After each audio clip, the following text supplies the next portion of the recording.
Break के बाद एक बार फिर आप सभी का स्वागत है। हम चर्चा कर रहे हैं कि आखिरकार जिस तरह से अन्नदाता सड़कों पर हैं और समस्या का समाधान नहीं हो रहा है, अब सवाल ये भी उठता कि क्या वाकई में समस्या का समाधान होगा तो कैसे होगा। खास मेहमान भी मेरे साथ इस चर्चा में जुड़े हुए हैं। एक बार फिर से हम बातचीत करेंगे और पहुंचेंगे अपने जो है मेहमानों के पास। हरीश भारद्वाज जी, आपको क्या लगता है कि जिस तरह से अन्नदाता सड़कों पर है और सरकार से मांग कर रहा है, लेकिन वो मांग पूरी कैसे होगी? जो समस्या है उसका समाधान कैसे होगा? बीच का रास्ता कैसे निकलेगा सर? देखिए बिलाल भाई, एक बात तो निश्चित है कि कहीं ना कहीं पर अगर कोई विरोध हो रहा है तो कुछ खामियां हैं।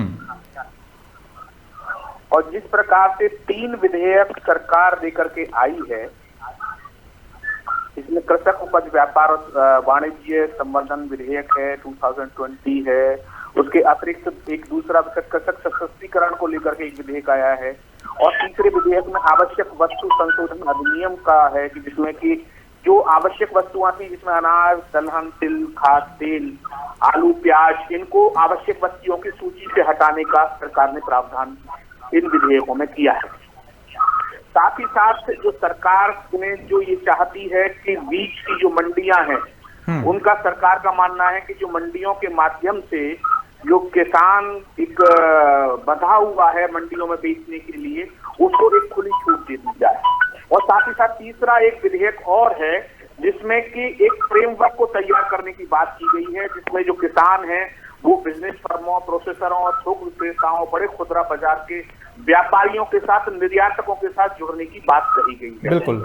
यहाँ पर जो चर्चा का विषय है, यहाँ पर जो एक शंका पैदा किसानों के मन में हुई है, वो ये हुई है कि इस प्रकार से जो न्यूनतम मूल्य हमको मिलता था, एमएसपी जो मिलता था, न्यूनतम समर्थन मूल्य जो हम किसानों को मिलता था, वो आज तक मतलब मिल नहीं पा रहा। और आगे भी अगर सरकार की तरफ से कोई ऐसी ठोस लिखित में एक कानून बनाया जाए कि इस जो न्यूनतम समर्थन मूल्य से कम में किसी भी किसान का जो वाजिब मूल्य से कम में कोई भी अपना जो सामान है वो नहीं बिकेगा, और वो खरीदार जो होगा, जिस प्रकार से वो फर्मों को और बिजनेस लोगों को और जो प्रोसेसर्स को जो एक खुली छूट दे रहे हैं, उनसे ये लिखित में एक अनुमति दी जाए, लिखित में सरकार ये तय करे कि उनको न्यूनतम समर्थन मूल्य से कम में नहीं पैसा दिया जाएगा। तो ये इस मुद्दे पर सरकार तैयार नहीं है। तो कहीं ना कहीं खोट है, और उस खोट को ठीक करने के लिए जो जिस प्रकार से उनके मन में किसानों के मन में शंका है, उस शंका को दूर करने का निश्चित रूप से सरकार को एक कदम उठाना चाहिए। बिल्कुल। जी, कहा मैं इस बात से बिल्कुल सहमत नहीं हूँ कि कोरोना काल है, आप रुक जाइए, ये देखिए सरकार के अंदर, बिहार के अंदर चुनाव भी हुए हैं, जब 70-80 हजार कोरोना के जो मरीज आ रहे थे, उस वक्त भी आपने सारी चीजें की हैं इस देश के अंदर। लेकिन अगर कोई विरोध कर रहा है, कोई प्रतिशोध कर रहा है, आखिर कब तक रुके वो? तो आपने अगर वो 3 विधेयक लाए हैं, किसानों के मन में, मंडी व्यापारी के मन में, बहुत सारे जो खुदरा व्यापारी हैं उनके मन में शंका है, और वो सोच रहे हैं, उनके मन में एक शंका पैदा हुई है कि अगर ये विधेयक अगर देश में लागू हो जाएंगे तो किसानों के लिए जो मजदूर जो वहां काम करने वाला है, उनके हकों का जो हक छीने जा रहे हैं, और कहीं ना कहीं पर उद्योगपतियों की जेब में किसानों की जो जमीन है, किसान एक कॉन्ट्रैक्ट फार्मर बन करके रह जाएगा, वो पहले से ही अपने रेट तय कर लेंगे, उनको खुली छूट मिल जाएगी। तो इन सब चीजों की शंका के लिए सरकार के पास क्या प्रावधान है, क्या रोड मैप है, किस तरह इसको ठीक करेगी, क्या एक नीति? हाँ, ये बात तय है, ये निश्चित है। ये आजादी के इतने दिन के पश्चात भी किसान की हालत दयनीय है। उसमें जितनी भी सरकारें आई हैं, किसी ने कोई ठोस कदम अभी तक उठाया नहीं है। मैं यह भी रखना चाहता हूं कि आपकी ही सरकार ने, अकाली दल ने इस मुद्दे पर आपको छोड़ दिया है। आपकी ही एक कैबिनेट मंत्री हरसिमरत कौर भी इस मुद्दे पर आपसे इस्तीफा देकर के चली गई है। तो कहीं ना कहीं कोई शंका है, क्योंकि मोदी सरकार ने आज तक जितने भी कानून, नियम, जो कुछ भी हुई है, वो प्राइवेट सेक्टर को बढ़ावा देने की रही है। अब वो प्राइवेट सेक्टर को बढ़ावा देने की है, तो ये शंका जरूर एक किसानों के मन में हो रही है। तो आप उनकी बातों को सुनिए, आप उनको रोकिए मत, आप उनकी बातों बिल्कुल सर, बिल्कुल बात करनी चाहिए, बिल्कुल आखिर परेशानी किस बात की? बिल्कुल, और बात करने के बाद ही जो है समाधान होगा।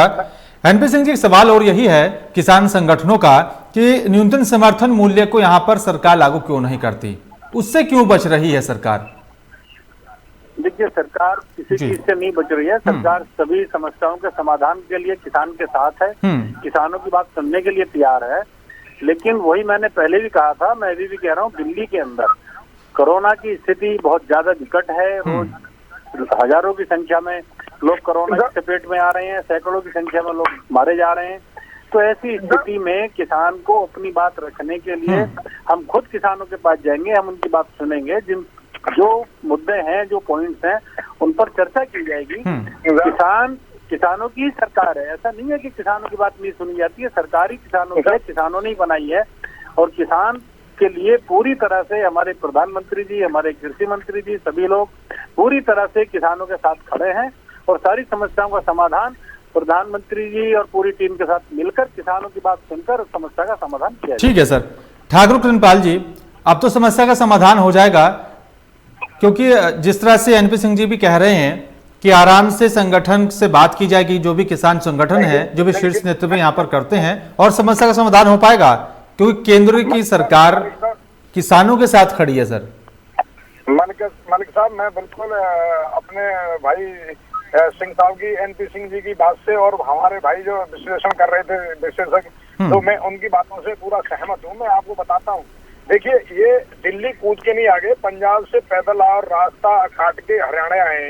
तो दिल्ली में अगर इतना डर था सिंह साहब, तो ये जाके आपके मंत्री जो बने हैं मंत्री, वो मंत्री हमने आपने सबने मिलके बनाए हैं, वो जाके पहले बात कर लेते भाई, तो दिल्ली मत आइए आपको। और आज क्यों तैयार हो गए? नहीं जी, हम 6 तारीख को 3 तारीख को करेंगे। देखिए, ये सरकार कहीं न कहीं किसान चाहे कोई कंफ्यूज कर रहा है। मैं आपको बताता हूँ सिंह साहब, आप बड़े ध्यान से सुनिए। गन्ना आज खरीदा जाता है, उसका मूल, उसका पैसा दिया जाता है। आप कितने दिन, महीने, 15 दिन, 20 दिन, 1 महीने, 6 महीने, 4 महीने, और कभी भी टाइम से गन्ने का पैसा नहीं मिलता। आज आप दुकान से एक माचिस लाइए, दुकान से एक छोटी सी चिप्स की पैकेट लाइए, अब दुकान से एक 5 पैसे का धनिया लाइए, आपसे पैसा तुरंत लेगा। और किसान की फसल का मूल्य आज ले और आज दे, उसमें क्या दिक्कत है? ये आयत क्यों नहीं कराती सरकार? ये गठन क्यों नहीं करती सरकार किसानों का? और किसानों के लिए आज किसान शादी कर रहे हैं। आप भी किसान घर से हैं सिंह साहब, और भाजपा के सारे नेता किसान घर से हैं। मैं ये कहना चाहता हूँ कि मैं किसी राजनीतिक दल का ना विरोधी हूँ, ना किसी का समर्थक हूँ, और किसी न किसी को वोट तो मैं भी देता हूँ। परंतु मैं ये कहना चाहता हूँ कि किसानों के हित में सरकार ये फैसला क्यों नहीं लाती कि आज गन्ना दिया तो आज ही आपको अब पैसा मिलेगा? ये लाने में क्या दिक्कत है? नेताजी, अभी ये बिल नहीं आएगा, ये आएगा कि एडवांस पैसा किसानों को दिया जाएगा। किसानों को एडवांस पैसा लेने के बाद जो है मार दिया जाएगा, जिस तरह से। सर, एडवांस तो जब मिलेगा तब, लेकिन अब की समस्या को समाधान कैसे होगा सर? ये बड़ा अहम सवाल है, क्योंकि पूर्व की सरकारों में भी किसानों को लेकर कोई ठोस कदम नहीं उठाए गए। मोदी जी की सरकार से काफी उम्मीदें थी किसानों को कि शायद अब समस्या का समाधान हो पाएगा। जो किसान लगातार परेशान होता रहा, उन किसानों की समस्या का निवारण होगा। Sir NP Singh ji. जी देखिए बिलाल जी, देखिए ये बात किसी से छुपी नहीं है कि किसानों की स्थिति आज भारत में ठीक नहीं है। अन्य देशों के यहाँ चले जाए, अमेरिका में चले जाए, अन्य देशों की अगर यूरोप में चले जाए, जो किसान हैं उनकी स्थिति काफी अच्छी है और उन्हें बड़ी ही तरक्की की है। चाहे वो मैं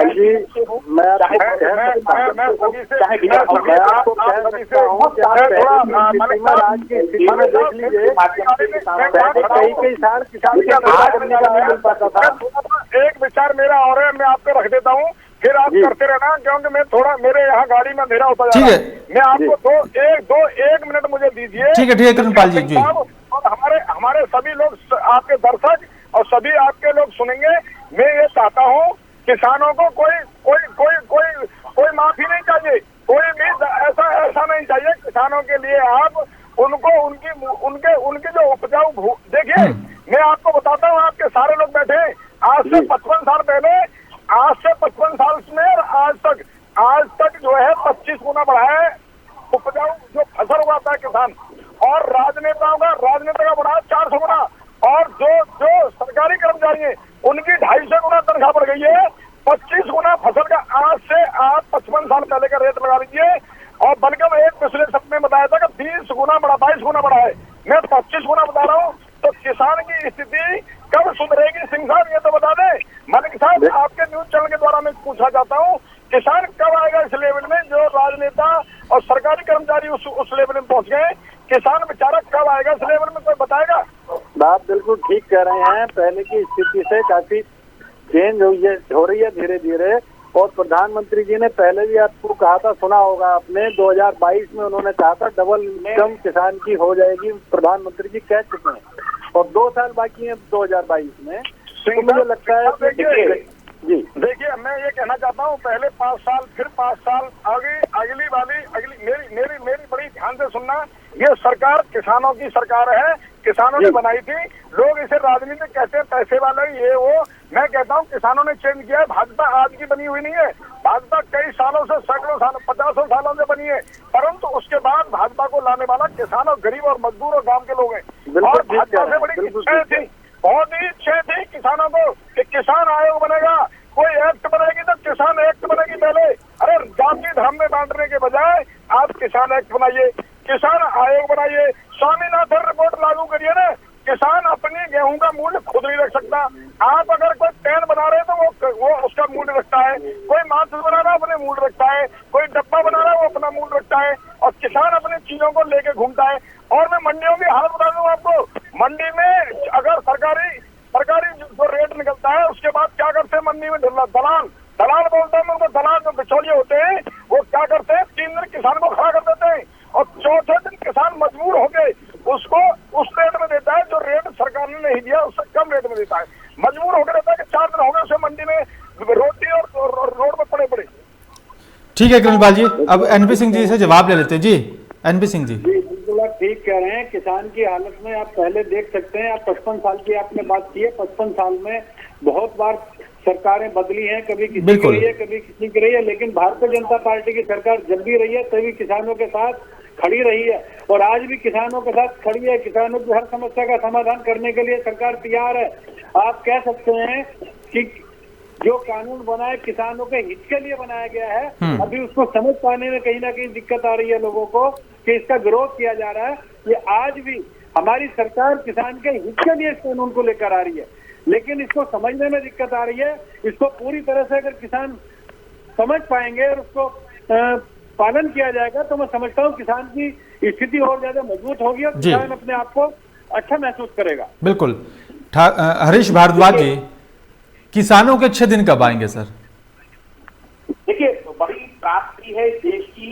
हाँ बिलाल जी, बड़ी त्रासदी है देश की जो सबसे ज्यादा मेहनत कश अगर कोई है इस धरती पर और भारत के अंदर सबसे ज्यादा जो ईमानदारी से अपना मेहनत करता है, उस इंसान का नाम है किसान। बिल्कुल। और इसमें भी कोई शक नहीं है कि अगर भारत की आज अर्थव्यवस्था जो कुछ भी बची हुई है, जिस प्रकार से जो पिछले कुछ समयों से और निरंतर जो निर्णय गलत होते जा रहे हैं, जो अर्थव्यवस्था की मूल है वो किसानों के आधार पर ही आज भारत की अर्थव्यवस्था बची हुई है, इसमें भी कोई शक नहीं है। दूसरा सत्यता यह भी है कि पिछले 70 सालों में पिछले कई वर्षों से निरंतर हर बार किसानों के द्वारा अपनी आत्महत्या करने में भी कोई कमी नहीं आई है। ठीक है हरीश जी, ठीक है भारद्वाज साहब, ठीक है सर। किसान अपनी आत्महत्या करने को बिल्कुल, तो सरकारों को सोचना होगा। बिल्कुल हरीश जी, बिल्कुल कदम उठाना होगा सरकारों को ताकि किसानों की जो समस्या है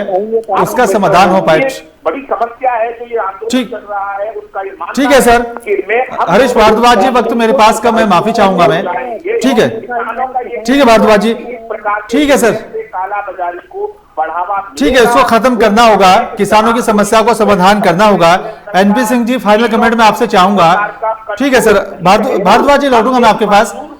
NP Singh ji, final comment में आपसे चाहूंगा, क्या ये मान लिया जाए कि आने वाले दिन किसानों के लिए अच्छे दिन होंगे? शकों को दूर करने की ठीक है भारद्वाज जी मैं लौटूंगा आपके पास। प्रधान को इसमें एक इनिशिएटिव लेना चाहिए और किसानों से चर्चा करनी चाहिए, और अगर वो नियम या कानून बना दिए गए हैं और उसमें कहीं कुछ चेंजेस करने की आवश्यकता उनको महसूस होती है तो भारत के किसानों के हित में, उनके हितों में इस आंदोलन। ठीक है सर, ठीक है हरीश जी, जी ठीक है। NP Singh ji, final comment आपसे मैं चाहूंगा। जी एनपी सिंह जी, जी। किसानों से बात करके उन खामियों को दूर किया जाना चाहिए।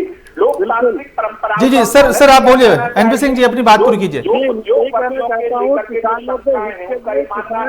नरेंद्र मोदी की सरकार है वो निरंतर प्राइवेट लोगों के हाथों में खेल रही है, हमारे को भी प्राइवेट लोगों के हाथों में बेचना चाहती है। तो वो सारी शंकाएं ठीक है सर, मोदी की आज बैठ करके वो दूर करें।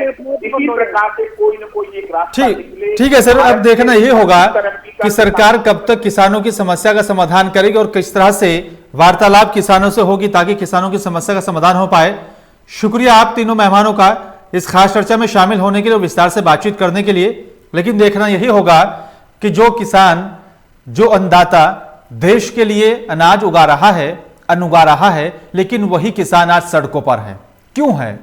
कौन राजनीति कर रहा है? किसानों की समस्या का समाधान कब होगा?